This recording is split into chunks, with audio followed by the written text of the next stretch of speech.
नमस्कार, crime point की news की स्पेशल पेशकश में आप सभी का स्वागत है। मैं हेमंत पांडे। जैसा कि हम बता दें कि ज्ञानपुर विधानसभा क्षेत्र में सीएम योगी आदित्यनाथ जी का आगमन होता है। ठीक इसके 7 दिनों बाद भदोही भाजपा विधायक रविन्द्रनाथ त्रिपाठी सीएम आवास लखनऊ जाते हैं। अब 7 दिन में क्या उलटफेर होने की संभावनाएं जो थी, साथ में अब आने वाले समय में क्या उलटफेर होगा, इसके साथ साथ हम बता देना चाहेंगे अपने दर्शकों को, समाजवादी पार्टी के विधायक सुभाष पासी ने जो है भारतीय जनता पार्टी का दामन थाम लिया है। ऐसे में अब जो कहा जाए, यदि समाजवादी पार्टी ने बसपा के 6 विधायक और भारतीय जनता पार्टी के 1 विधायक को जो है अपनी पार्टी की सदस्यता दिलाई, तो भारतीय जनता पार्टी ने सपा के नहले पर दहला लगा दिया है। अब देखना यह है आने वाले विधानसभा में क्या रंग लाता है। हमारे बीच में जो है भदोही भारतीय जनता पार्टी के विधायक रविन्द्रनाथ त्रिपाठी जी मौजूद हैं, उससे जानकारी लेने की कोशिश। विधायक जी, क्या कहेंगे, क्या रहेगा? इतने सारे सवाल हैं और इतने सारे समस्याएं हैं इसमें, देखा जाए अगर चुनाव की जो इस समय जो चल रहा है क्षेत्र में, क्या कहना चाहेंगे? देखिए, सबसे पहले मैं आपको क्राइम न्यूज़ को बहुत बहुत धन्यवाद देना चाहता हूँ। अभी 1 सप्ताह पहले ही उत्तर प्रदेश के यशस्वी मुख्यमंत्री श्रद्धेय आदरणीय योगी आदित्यनाथ महाराज जी और उत्तर प्रदेश के संगठन के शिल्पीकार श्रद्धेय आदरणीय स्वतंत्र देव जी ज्ञानपुर की धरती पे आए थे। और निश्चित रूप से मैं कहना चाहता हूं कि ऐतिहासिक आज़ादी के बाद जिस तरह से भदोही ज्ञानपुर की जनता ने अपनी पलकों को बिछा करके माननीय उत्तर प्रदेश यशस्वी मुख्यमंत्री श्रद्धेय आदरणीय योगी आदित्यनाथ महाराज जी का एवं उत्तर प्रदेश के भारतीय जनता पार्टी के यशस्वी प्रदेश अध्यक्ष माननीय स्वतंत्र देव जी का स्वागत किया। और ये आज़ादी के बाद मैं समझता हूँ कि ज्ञानपुर की धरती पे पहली बार इस तरह का जनसैलाब उमड़ा और इतनी भीड़ मैंने अपनी ज़िंदगी में कभी भी ज्ञानपुर में नहीं देखा था। तो माननीय योगी आदित्यनाथ महाराज जी एवं माननीय स्वतंत्र देव जी, उन्होंने मुझको बुलाया। मैं कल लखनऊ गया था, वहाँ पे मुझे आशीर्वाद भी धनतेरस के मौके पे माननीय मुख्यमंत्री जी, माननीय प्रदेश अध्यक्ष जी आशीर्वाद भी देने का काम किए। और उन्होंने कहा कि भदोही जनपद के लिए आप एक कार्य योजना बनाओ। भदोही जनपद में एक भी कोई काम बाकी नहीं रहना चाहिए, इसलिए कि भदोही की जनता ने जो मुझे सम्मान दिया है, तो हमारा कर्तव्य भी है कि हम उस जनता पर खरे उतरें। उसी के तहत हमारी कालीन जो लघु उद्योग, छोटे छोटे उद्योग हैं, उस पर चर्चा हुई। कालीन जो हमारा भदोही विश्व में कालीन नगरी के रूप में जाना जाता है, उस पर चर्चा हुई। मेडिकल कॉलेज को लेकर के उस पर चर्चा हुई।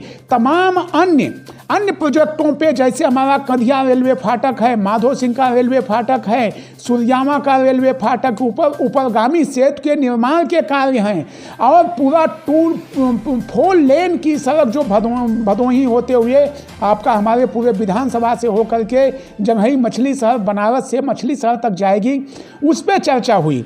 यूं जो हमारा 100 सैया बेड का अस्पताल है, उस पर चर्चा हुई। गंगा नदी में सेतु के लिए उस पर चर्चा हुई। तमाम इस तरह की चर्चाएं, विकास की चर्चाएं हुई। और निश्चित रूप से वो बहुत बड़ी सौगात मैं समझता हूं कि चुनाव के पहले फिर उत्तर प्रदेश यशस्वी मुख्यमंत्री जी, और मैं आपके माध्यम से भी प्रार्थना करूंगा माननीय पुनः अपने उत्तर प्रदेश के संगठन के शिल्पीकार आदरणीय स्वतंत्र देव जी से कि फिर उनका एक बार इन दोनों महापुरुषों का चरण रज लेने का अवसर हमारे भदोही वासियों को मिलेगा। तो इस तरह से भदोही के विकास के लिए हमने नारा भी दिया है। मैं बोलता भी हूँ कि जो हम अन्य पूर्ववर्ती सरकारों में, चाहे वह 70 सालों में जो काम भदोही में नहीं हुआ है, हम केवल 4.5 वर्षों में जो किए हैं, हमारे कामों की लोग तुलना कर लें। हमने 2 ओवरब्रिज, L2 हॉस्पिटल, 100 सैया का हॉस्पिटल, तमाम माने दुर्गागंज में उच्च प्राथमिक स्वास्थ्य केंद्र, मानिकपुर में स्वास्थ्य केंद्र, अपने बरुणा नदी पे आज़ादी के बाद हमारे पूरा इलाहाबाद बॉर्डर से लेकर के बनारस बॉर्डर तक केवल मात्र छोटे बड़े 6 पुल बने हैं। मैंने इन 4.5 वर्षों में 12 पुल बरुणा नदी पे 12 पुल बनवाने का काम किया है। और तमाम आज आप देख लें, जहाँ पे दुर्गागंज से लोगों को आने के लिए 1.5 घंटे 2 घंटे लगता था, आज लोग 40 मिनट में, आधे घंटे से 35 मिनट के अंदर भदोही मुख्यालय पहुंचने का काम करते हैं। आप सोचे होंगे, मैं तो कभी भी नहीं सोचा था कि जो व्यक्ति, चाहे वह हमारे ज्ञानपुर गोपीगंज से, चाहे वह काशी वाराणसी या प्रयागराज जाता था तो 2.5 से 3 घंटे समय लगते थे। आज आप यहाँ से निकलेंगे तो 40 से 45 मिनट में आदमी बनारस पहुँचता है और 40 से 45 मिनट में इलाहाबाद पहुँचता है। कब निकले, कब पहुँचे, ये देन अगर किसी की है तो भारत के यशस्वी प्रधानमंत्री श्रद्धेय प्रमादरणीय नरेंद्र मोदी जी की और उत्तर प्रदेश के यशस्वी मुख्यमंत्री श्रद्धेय प्रमादरणीय योगी आदित्यनाथ महाराज जी की। आज चाहे गरीबों की आवास की बात हो, चाहे गरीबों को विद्युत देने की बात हो, चाहे किसानों को सम्मान निधि देने की बात हो, चाहे उज्ज्वला योजना देने की बात हो, चाहे 5 लाख रुपए तक का अब जो कार्ड हमने देने का, आयुष्मान कार्ड देने का काम हमने किया है, और एक भी व्यक्ति न बचने पाए उसके लिए हम लोग पेंशन लेकर आज सोचिए 100 करोड़ लोगों को हमने जो है वैक्सीन फ्री में लगाने का काम किया। ये कौन कर सकता है? भारतीय जनता पार्टी ही तो कर सकती है। इतने कामों को हमने किया है। लेकिन विधायक जी रोकना चाहेंगे जो है, लेकिन जो विरोधी पक्ष है वो लगातार आरोप लगा रहा है कि महंगाई के मुद्दे पर पूर्णतः जो है भारतीय जनता पार्टी जो है इस समय अगर देखा जाए तो फेल नज़र आ रही है। लेकिन ये जो आपने कहा कि बिजली व्यवस्था तो बसपा और समाजवादी से बेहतर जो है भारतीय जनता पार्टी ने किया है, इसमें कोई संदेह नहीं। लेकिन जो महंगाई का मुद्दा है उस पर जो जिस हिसाब से विपक्ष जो है प्रहार कर रहा है, उसको किस नज़रिए से देख रहे हैं? देखिए, महंगाई को हम लेते हैं तो जैसे पूरा हम उत्तर प्रदेश नहीं, भारत ही नहीं, पूरा विश्व कोरोना जैसी महामारी में जूझ रहा था। निश्चित रूप से उसमें डिस्टर्बेंस हुआ, और जो हम फसल उगाना चाहते थे, आज चाहे वह ओलावृष्टि रही हो, चाहे अतिवृष्टि रही हो, चाहे जो भी कारण रहे हों, आज उसके नाते थोड़ा सा कहीं ना कहीं दिक्कत आई है। तो ये सारी दिक्कतें प्रभु की कृपा है। और जब मर्यादा पुरुषोत्तम भगवान का हम भव्य मंदिर अयोध्या में बनाने जा रहे हैं तो मैं समझता हूँ कि सारा संकट अब समाप्त हो जाएगा, और जो दैविक आपदाएँ थी वह दैविक आपदाएँ समाप्त हो गई हैं। और आज कोरोना जब भग गया है और अत्यधिक बारिश होने के नाते जो बहुत ज़्यादा बरसात हुई उसके नाते थोड़ा सा कहीं ना कहीं दिक्कत आई है, उसको हम स्वीकार करते हैं। लेकिन इस पे बहुत ही जल्द हम लोग नियंत्रण कर रहे हैं, और भारतीय जनता पार्टी और भारत के यशस्वी प्रधानमंत्री नरेंद्र मोदी जी और उत्तर प्रदेश के यशस्वी मुख्यमंत्री श्रद्धेय प्रमादरणीय योगी आदित्यनाथ महाराज जी इसके लिए चिंतित हैं। इस भी समस्या को हम लोग बहुत जल्द समाप्त करेंगे। लेकिन मैं और अगर विकास की बात करूं तो आप जैसे हमारा छोटा सा, आप बताइए 42 लाख लोगों को हमने आवास देने का काम किया उत्तर प्रदेश में। भदोही जैसे विधानसभा में हमने 36,000 लोगों को प्रधानमंत्री और मुख्यमंत्री आवास देने का काम किया है। और तमाम योजनाओं को लेकर क्या है, मैं समझता हूँ कि जनता सब समझती है और महंगाई का कोई मुद्दा नहीं है। महंगाई पे हम लोग बहुत जल्द नियंत्रण कर रहे हैं। धन्यवाद। सर, क्या कहना चाहेंगे जो जिस हिसाब से सुभाष पासी ने जो है बीजेपी का दामन थाम लिया है, ऐसे में क्या अंदेशा लगाया जाए कि भाजपा की जो नींव है वो उसमें बढ़ोतरी हुई है या फिर किस स्तर से जाएगी पार्टी? देखिए, आज तक भारतीय जनता पार्टी के अलावा चाहे जो भी पार्टियां रही हैं भारत में, वो केवल गरीबों के वोट को लेने का काम किया और जातिवाद को फैलाने का काम किया।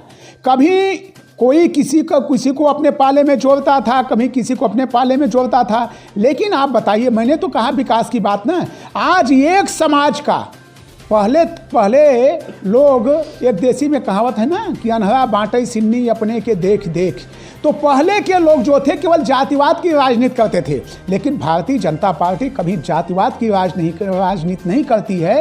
इसीलिए आज वो चाहे अगला समाज है, चाहे पिछड़ा समाज है, चाहे अनुसूचित समाज है, चाहे हमारे अनुसूचित जात के चमार भाई हैं, चाहे आज वह पासी सरोज भाई हैं, चाहे आपके सोनकर भाई हैं, चाहे बिंद हैं, चाहे आपके निषाद हैं, चाहे लोहार हैं, कुहार हैं, धोबी हैं, दैकार हैं, और मुस्लिम हैं, सभी लोग तो आज मिल करके भारतीय जनता पार्टी के साथ कंधे से कंधा मिला करके चलने के लिए तो तैयार हैं। आज जातिवाद को अगर समाप्त करने का किसी ने काम किया, अरे भाई एक जाति का व्यक्ति मुझसे बता दे या मीडिया के माध्यम से बता दे कि भारतीय जनता पार्टी की सरकार में और उत्तर प्रदेश यशस्वी मुख्यमंत्री जी की सरकार में इस जाति का विकास नहीं हुआ। हमने तो हर जात का विकास करने का काम किया है। और जो बाबा साहब डॉक्टर भीमराव अंबेडकर जी का सपना था और पंडित दीनदयाल उपाध्याय जी का सपना था अंत्योदय, आज उस सपने को अगर किसी ने साकार किया है तो भारत के यशस्वी प्रधानमंत्री नरेंद्र मोदी जी, उत्तर प्रदेश यशस्वी मुख्यमंत्री श्रद्धेय आदरणीय योगी आदित्यनाथ महाराज जी ने, जो समाज का सबसे निचला तबका अगर बनवासी भाई भी है तो आज वो भी पक्के मकानों में रह रहा है, आज उसके यहाँ भी दुधिया लाइट जल रही है। तो तमाम ये जो राजनीति करने वाले लोग थे, इनके अब शटर बंद हो गए हैं।